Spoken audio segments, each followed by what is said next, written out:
We are having a conversation with David Murray.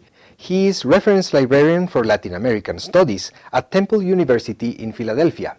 And Professor Murray, information literacy is a kind of new concept that goes well beyond regular literacy. Why is it important in academic environment? Well, information literacy is a movement in an educational reform movement in the United States that incorporates a range or set of skills that the library is intimately involved with that help students become lifelong learners and develop their critical thinking skills. So it's a range or set of abilities or skills that students are expected to incorporate through engagement with a curriculum over a 4 or 5 year period. It sort of goes beyond the old-fashioned traditional how to find a book in the library catalog or how to do some of the sort of old bibliographic instruction skills that librarians were used to imparting in the 50s, 60s, and 70s. And today it's much more sort of incorporated with the actual curriculum. So it's a very important concept in the United States, or at least in libraries in the United States. And so my purpose in coming to this beautiful campus and the Universidad de Francisco Marroquín was to sort of consult with the library staff here about ways that some of these outcomes in information literacy could be used here on campus. And the nature of libraries is changing. It's also changing the nature of education itself. How does this fit? Does it fit different in countries like the US or countries like Guatemala? Yeah, definitely. What sort of I found very interesting so far in my experience here is that undergraduate education in many ways is changing throughout the world, but it's changing sort of lockstep throughout the world. And that's probably, at least partly as a result of the common experiences that we're all having with information technologies like the internet, for example. So many of the problems and challenges that are being experienced here at the Universidad de Francisco Marroquín are also being experienced at Temple University and other large research libraries and other academic libraries in the United States. So for example, again getting back to this idea of information literacy, students are finding it very difficult to sort of evaluate for credibility the sources that they're finding online and through the various library databases and the range of information that's available to them today. So that's sort of a common feature in the information environment today, is that students are having a difficult time evaluating the materials that they're finding.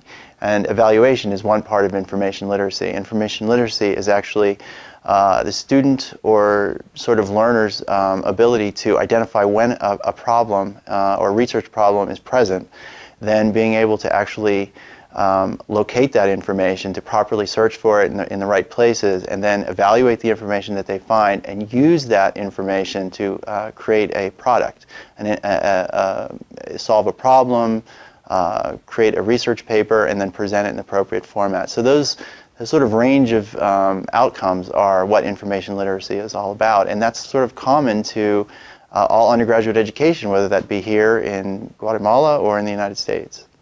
And speaking of credibility, some people may think that because a book is on a shelf at a library, it is credible vis-a-vis something in the web.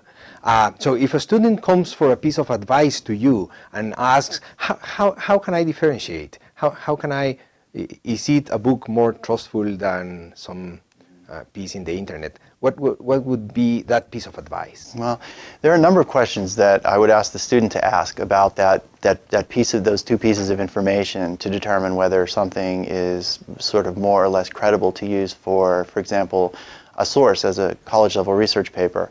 One thing that we know about the book that's in the library is that it's gone through a vetting process. Either a faculty member has asked for that material to be added to the library. Librarians have used a number of sort of collection development skills that they have to vet that book to determine whether it's something that should be added to the collection. So we already know, for example, that that the book is probably written by an academic with some qualifications to speak about the topic under consideration. We also know something about books as a class or type of media. We know that they're good at providing sort of in-depth information about a topic in a way that a website would not be.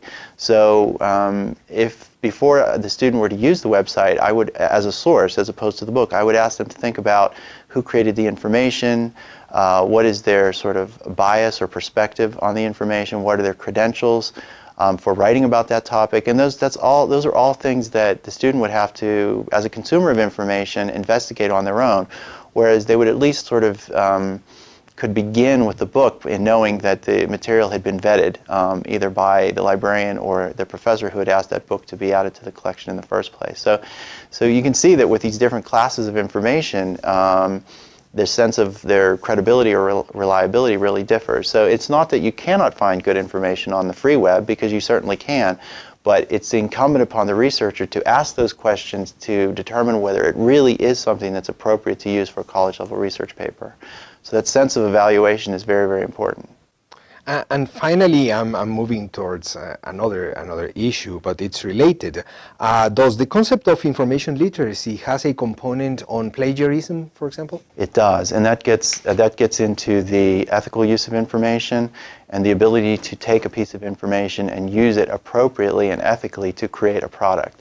So, for example, we want students to be aware of copyright. We want them to understand the concept of fair use, that if they do find, for example, an image on the web that they would want to use for their paper, it would probably be appropriate to use that image as long as they credited the website or the author or the photographer of the image, and as long as they weren't making a profit from it. So, for example, if they were using it for an academic purpose to illustrate a point that they were making in a thesis or an assignment, then that probably would fall under fair use as long as they gave proper citation or credit to the author or the photographer in this case.